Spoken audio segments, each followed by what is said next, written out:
On today's Primetime Local News, reaction from the Bobcats after they dropped their last home preseason game. And we meet the latest pet up for adoption at Border Paws Animal Shelter. Plus, how the border city celebrated Alberta Day.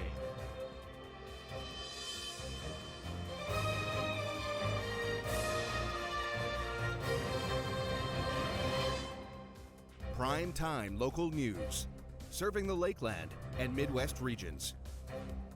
Culture Days runs from the end of September until mid-October as a way to celebrate arts and culture across the country, and a festival is planned in Vermilion to mark the occasion. I'm joined today here on Primetime Local News by the two individuals behind the Vermilion Culture Fest, Brad Gallimore and Tigra Lee Campbell. Thanks for joining me here today. Can you share with us what's planned for the third edition of this event? At this year's Vermilion Culture Fest, our third one, we're going to be having like a lot of live performances again. And these will come from different cultures, different cultural backgrounds. You're going to get a variety of stuff from a mariachi project to Bhangra dancers and everything in between. And of course, the highlight this year, again, is the food. There will be food from a variety of different cultures, and you're never disappointed. And we're happy to introduce this year bubble tea for the first year. So that's going to be an exciting draw for a lot of people. That's awesome. Now we're in the third year, or going into the third year. How has this festival really grown over the past two editions that you've done already? We definitely have a lot more to add to the event itself this year. And last year, we had people reach out to us about coming and performing and having a vendor table. So that was really exciting. We've just been reached out to by other like different individuals as well. So the awareness is there because it's our third year. And can you share a little bit of the backstory about how this festival came to be? It was like a spur of the moment. I think we were aware that there was a grant for something like this. We saw that St. Paul was putting on something similar, and Tigger and I looked at each other and we're like, we can do this. Having zero experience with event planning combined between the two of us, we thought, sure, why not? What could possibly go wrong? And it turned into this idea of it's so important to celebrate diversity, especially in like the Lakeland area where, even at your workplace, you may not get to experience a lot of diversity. You don't get to meet people from different cultural backgrounds all the time. And this is a chance to not just meet one person from a different culture, but to meet multiple people from multiple different cultures, learn things about those cultures, and again, eat their food. Yes, absolutely.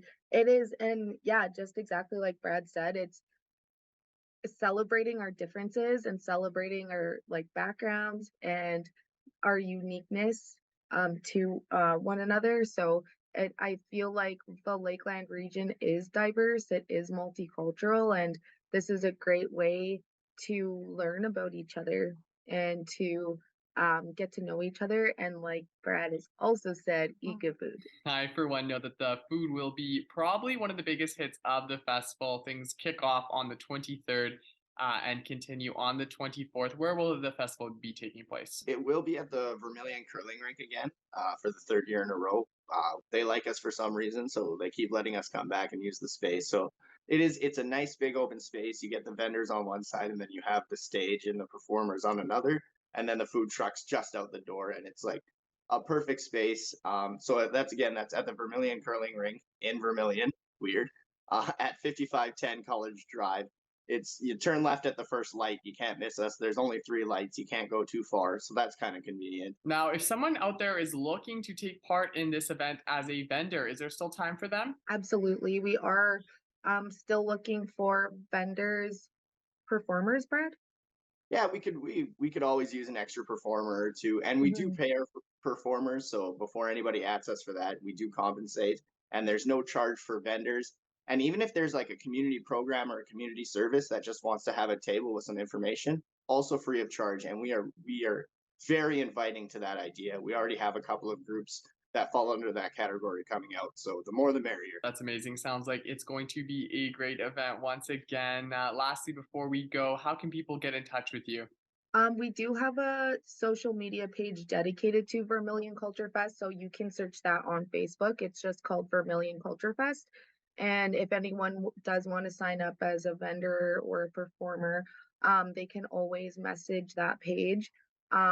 They can email us at Lloydminster Vermilion for Equity at gmail.com, or they can reach out to Brad or myself individually. And moving to the Northwest Territories now, the countdown is on. Just one more day to go before people can return home to Yellowknife.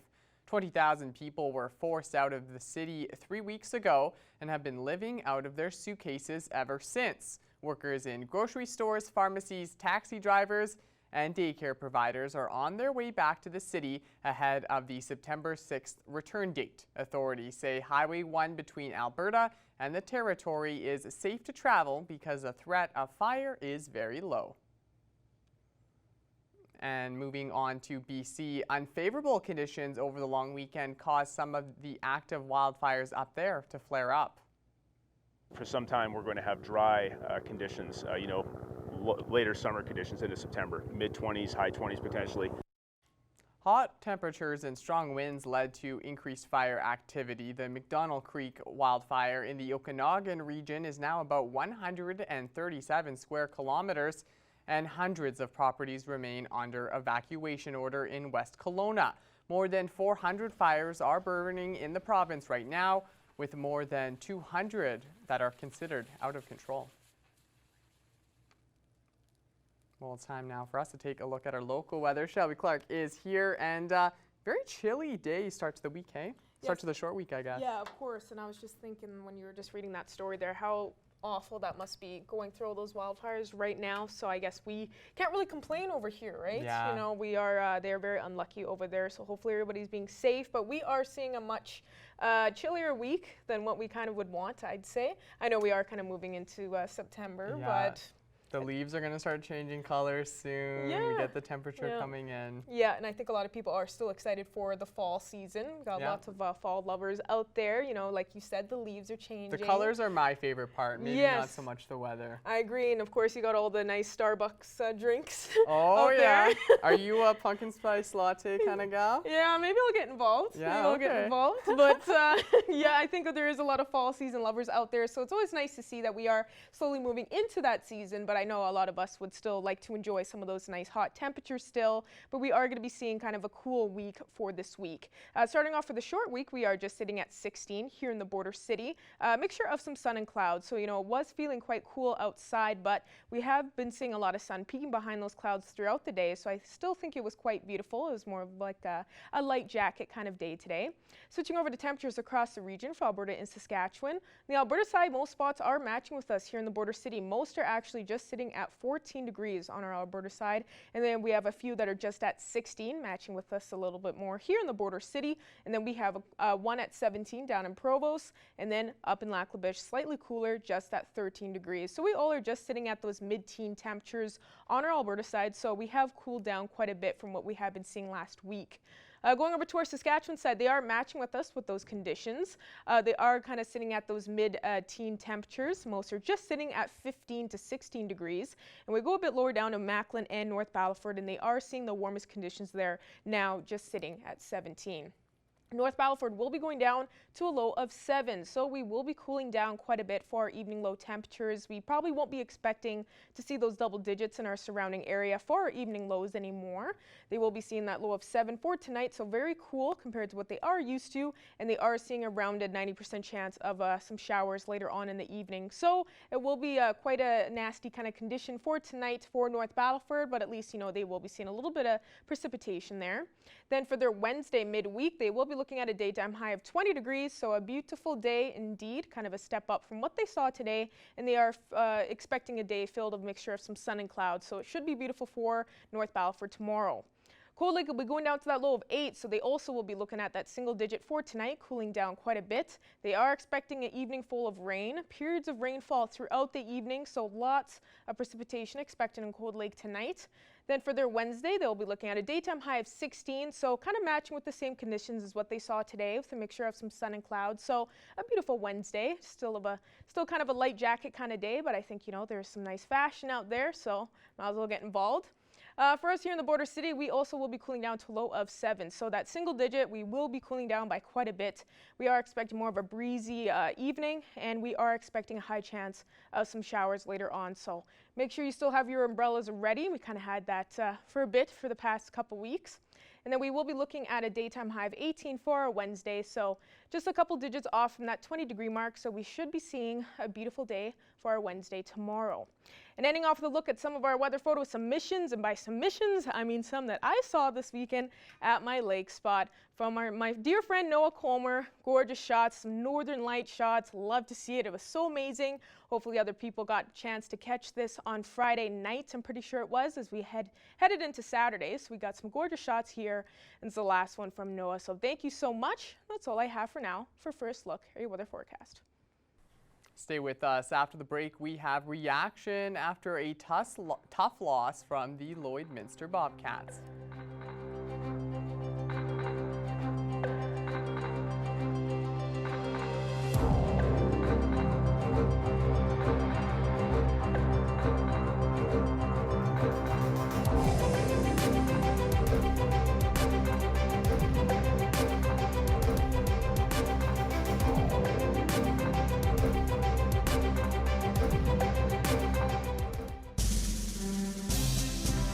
Today's oil prices are brought to you by First General Services.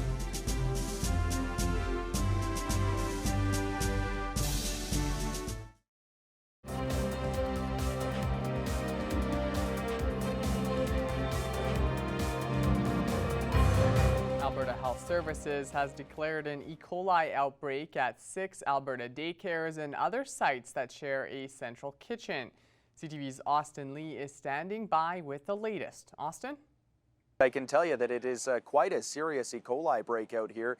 17 lab-confirmed cases and at least 12 people that have been hospitalized, but another 50 that have showed up to hospitals over the course of the Labor Day long weekend with E. coli-like symptoms. So obviously talking things like diarrhea, stomach cramping, nausea, vomiting, those sorts of things. Very serious. And this is 11 daycares and other sort of academies that we're talking about here in Calgary. There's one in Okotoks as well, using, as you mentioned, that shared kitchen. So it's a catering service that we've recently learned is called, it's called Fueling Minds. So they will obviously face a lot of questions here moving forward as to how this E. coli outbreak happened and how they can rectify this situation, as a lot of kids are now sick. These daycares are now closed until further notice. And now it's time for us to take a look at today's agriculture prices.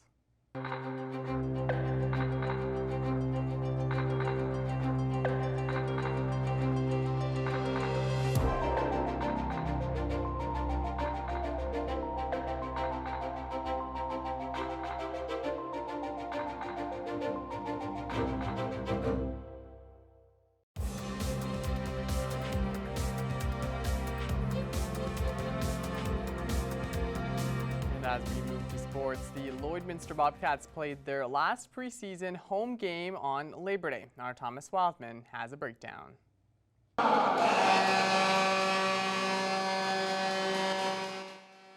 The Bobcats hosted the Sherwood Park Crusaders for their final home exhibition game of the preseason, looking to bounce back after 2 tough losses to the Bonnyville Pontiacs. It was a tough defensive matchup to start the first, with players from both sides being sent to the penalty box. The Crusaders would strike first, with Ryan Zaramba scoring midway through the first. The rest of the first would see no more goals, but the Crusaders came out roaring in the second, with Luke Lisco scoring just over 30 seconds in. This started a streak of goals, with the Crusaders chasing Caden Hamming from the net and bringing in Jack Solomon. The Bobcats then answered back with Ishan Mitu scoring, and then a follow-up by Cade Fondele.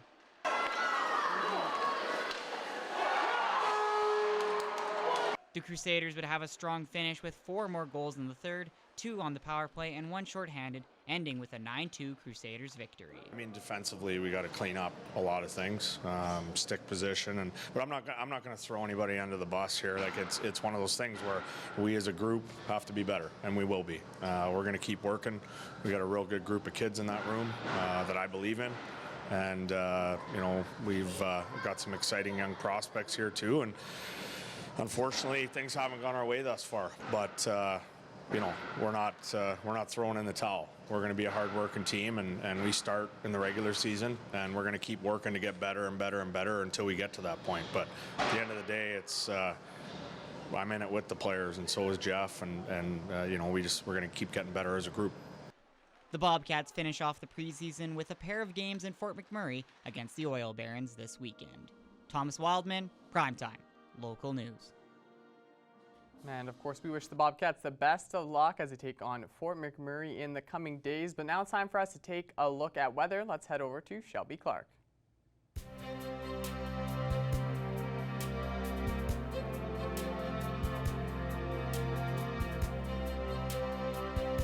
Thanks so much again there, Mr. Jace Mackey. Yes, now taking an extended look at your weather forecast. We'll be starting off with our central zone of the provinces. Quite a switch up starting off this short week from what we kind of saw last week. We have been cooling down quite a bit for this short week, and we are going to probably be seeing these temperatures kind of continue on like this. Most spots are just sitting at those mid-teen temperatures on our Alberta side. Probably the warmest condition there is 17 degrees down in Rocky Mountain House and Red Deer, and then we start to cool down from there. 16 in Edmonton, matching with us here in the border city, and up in Cold Lake, and then we even start to almost hit those single digits. We're looking at that single digit in Whitecourt at 9 degrees, and the rest are just a few degrees warmer. So we have been starting off quite cool for this week, so please make sure you got your fall wardrobe ready, because we're going to be seeing these fall temperatures slowly making their way. Going over to our Saskatchewan side to check them out. They are kind of matching with us with those temperatures, but most of these spots are kind of sitting at those higher teen temperatures. Most are just sitting at 17 degrees. Then we have Meadow Lake and Prince Albert matching with us here in the border city at 16. Going over to our northern zone now, they are matching with us with those conditions as well. Most are just sitting at 15 on our Saskatchewan side here. We have a few that are just sitting at 16 with the Losh, Buffalo Narrows, and South End. And we go a bit lower to Flin Flon, and they are looking at the warmest condition on that side with 17. Now going back over to Alberta side to check them out. They have cooled down quite a bit, kind of matching with us in our central area. Probably the warmest condition here is Fort Chipewyan at 18, so they're just a few digits off from that 20-degree mark, and then we start to cool down from there. 17 in Fort McMurray, while the most spots are just sitting at 14, and then we have Slave Lake just hitting that 10-degree mark. So Slave Lake is looking at the coolest condition on our Alberta side.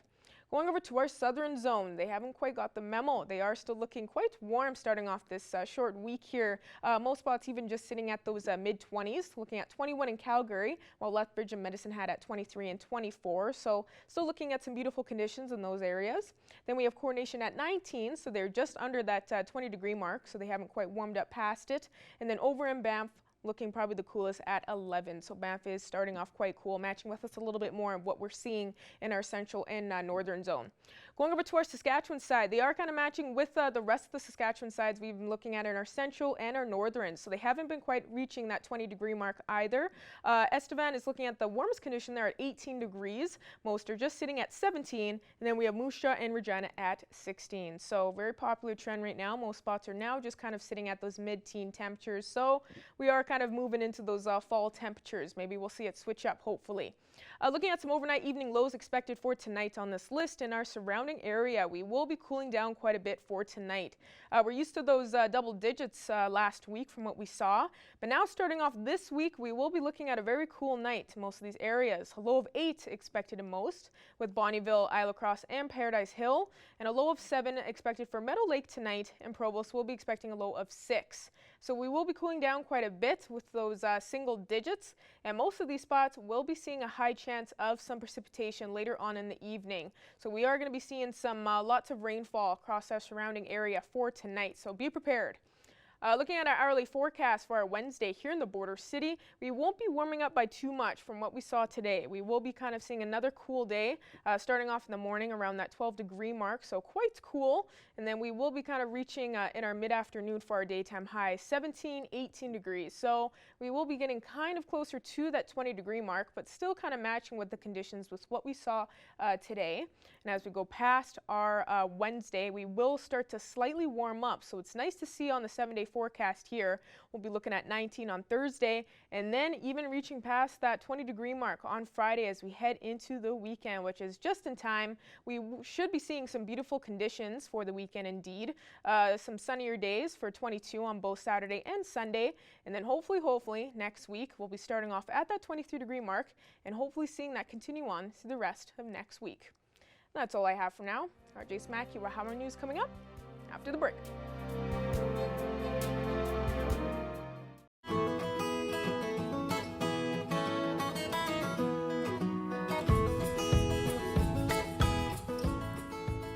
I'm back at Border Paws Animal Shelter for another edition of Pet Project, and we are back in the cat room, the open cat room, and today we have a bonded pair of brothers named Steve and Bernie.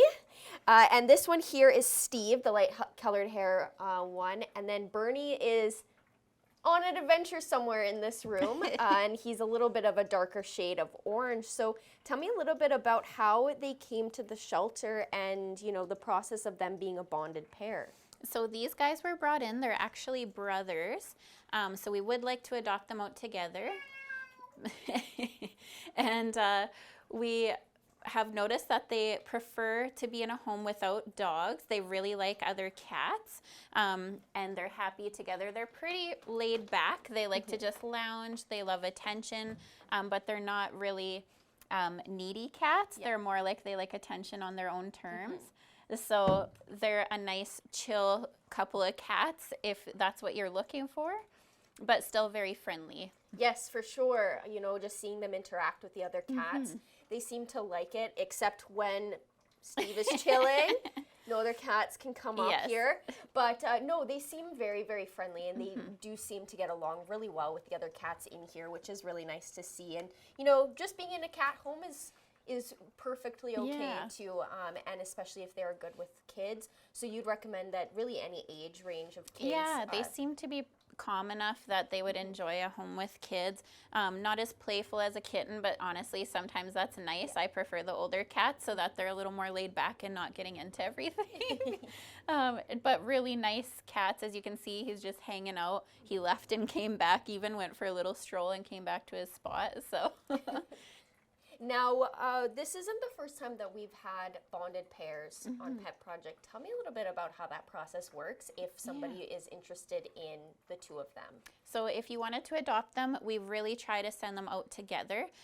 We want them to go to the same home just because they have been together their whole lives. So we're trying to keep that so that they don't have to be separated and stressed if we were to put them in different homes. And they would adjust a lot better. And we sometimes have that with dogs as well, where it's like we notice that they get along well and they're really comfortable together, so we try to send them out to the same adopter. Now, tomorrow night is a community night, and you guys are going to be there looking for volunteers. Tell me a little bit about that and how people can get involved. Yeah, so we are going to have a booth set up, and we're going to be explaining how it works to volunteer with us. If you want to come cuddle cats, and if someone's interested in dog walking.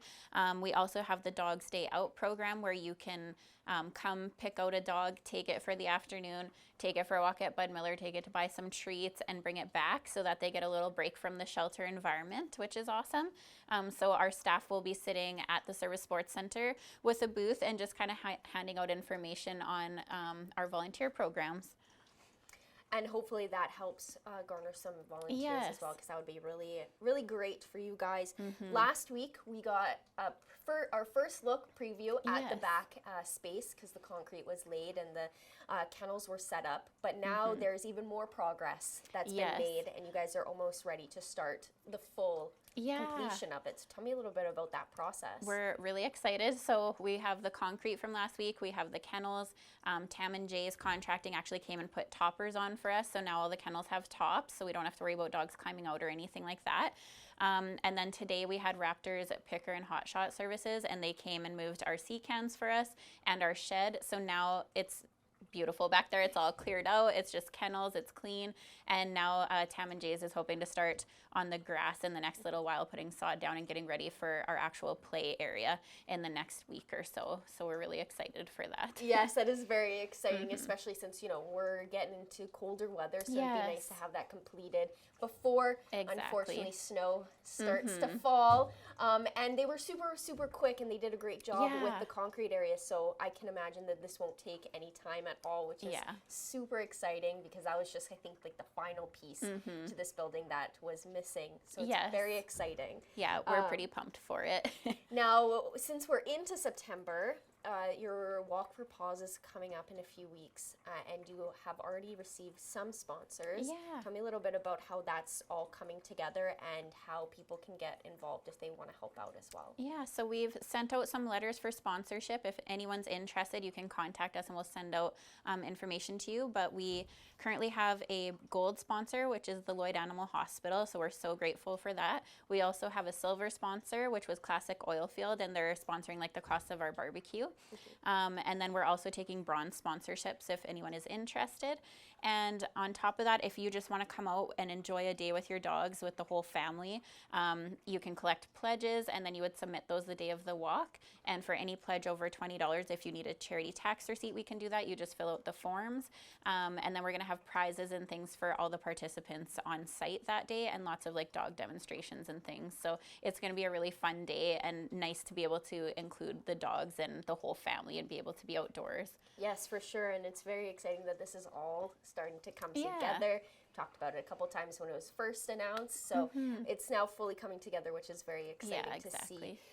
Now, finally, same question every week. Is there any donations that you're in need of Yeah. for the shelter? We would actually love some long lines. So when we're playing with the dogs, it's nice if we can have like a long rope with a clasp on the end to secure the dogs so that they can play frisbee with us just until the backyard is fenced fully.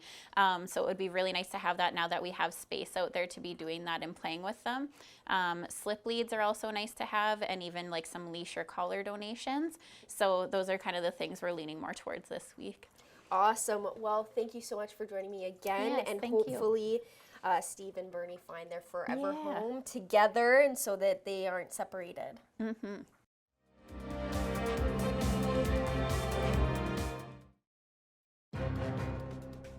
Furniture set and design supplied by Furniture Gallery, downtown Lloydminster.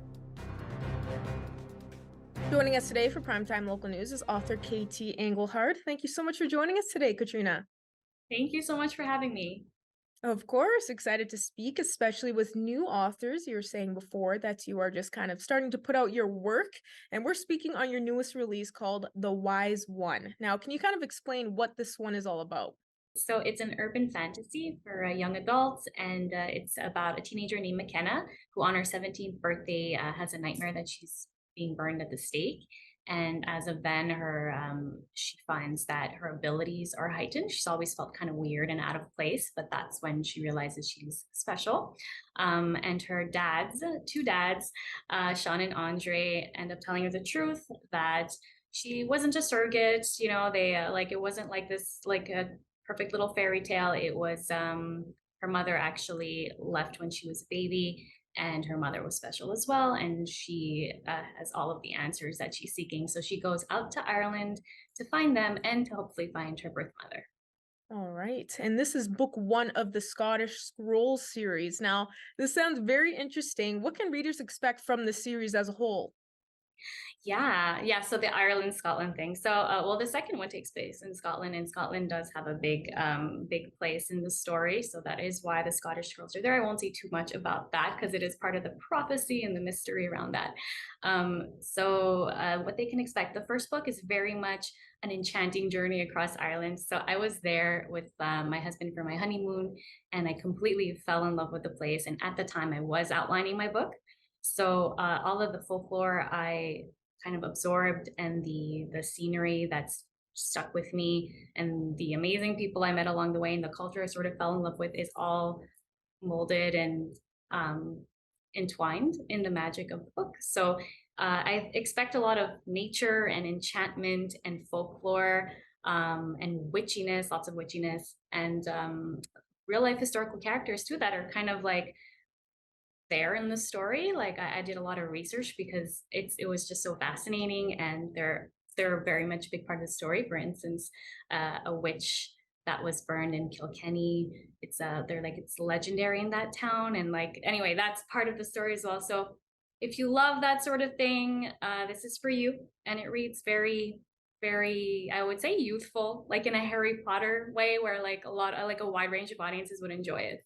And I like that you're comparing it to Harry Potter because many adults nowadays, they still love reading those youthful novels. Doesn't matter how grown you get. So I think this is a great idea. Now, would you say that's really what inspired you to write this series? Yeah, it was. I already sort of knew I had a fascination with Ireland and Scotland, and when it came down to where are we going for our honeymoon, I'm like, can we please go to these places before I die? And I was outlining the book, so it all just worked out beautifully. He loved them too, and we've been back to Scotland twice since. So Well, that's really awesome inspiration right there. Now, for people that may not have heard of you or about this novel or series, where can they find more information about this online? yeah, you can actually purchase it anywhere, any of your bookstores. It is also, of course, on Amazon. That might be the quickest way to get it.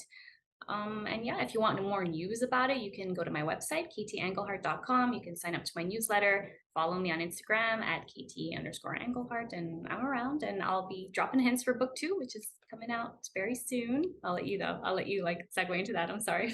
Stepped on that. No, no, that sounds really exciting. I know that book 2 should be out in November, isn't it? Yes, November 16. Actually, incidentally, the release date of Harry Potter 1, the movie, but I swear I didn't time that. But anyway. Well, I think right there that means it's fate. I think that means it's fate with it coming around that same time. Now, is there anything else you'd like to add about the series or this newest novel that I may have missed out on? Want to let readers and fans know about?